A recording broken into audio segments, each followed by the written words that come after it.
ஒருநாள் புத்தர் தம்முடைய சீடர்களுடன் ஆற்றங்கரையில் அமர்ந்திருந்தார். அப்பொழுது புத்தர் கூறினார், அந்த ஆற்றிலிருந்து எனக்கு சிறிது தண்ணீர் கொண்டு வா.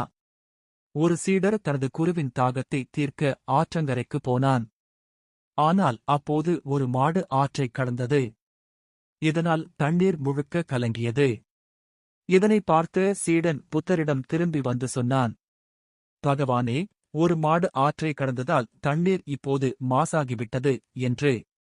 புத்தர் அமைதியாக சொன்னார், பரவாயில்லை எனது சீடனே. சிறிது நேரம் கழித்து அதே ஆற்றங்கரைக்கு போய் சென்று தண்ணீரை கொண்டு வா. சீடனுக்கு புரியாமல் இருந்தாலும் தனது குருவின் கட்டளையை ஏற்று சில நேரம் கழித்து அவன் மீண்டும் ஆற்றுக்குச் சென்று பார்த்தான். இப்போது தண்ணீர் தெளிந்திருந்தது.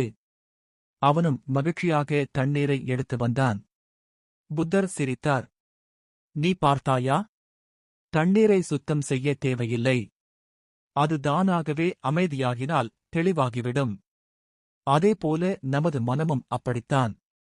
நாம் கலங்கும்போது அதை வலுக்கட்டாயமாக அமைதிப்படுத்த வேண்டியதில்லை. சிறிது நேரம் கொடு, மனம் தானாகவே தெளிவாகும். இதனால நம்ம தெரிஞ்சுக்க வேண்டியது ஒன்னே ஒன்னுதான். நம்ம மன அமைதியை தேடி எங்கெல்லாமோ அலையுறோம். சில நேரம் தவறான பாதையில போய்டுறோம். சில நேரம் தவறான மனிதர்களை சந்திச்சு இன்னும் நம்ம மன அமைதியை இழந்துடுறோம். நமக்கு என்ன வேணும்னு நமக்குதான் தெரியும். இத மத்தவங்க மூலமா நீங்க தேடினா அவங்க உங்கள பயன்படுத்திக்கத்தான் பாப்பாங்க.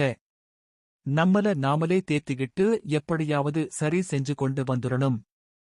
யாரையும் நம்ம சார்ந்து இருக்க வேண்டிய அவசியமில்ல. இந்த கதை மூலமா நம்ம புரிஞ்சுக்க வேண்டியது, அமைதியே நம்முள் இருக்கும் உண்மையான வலிமை.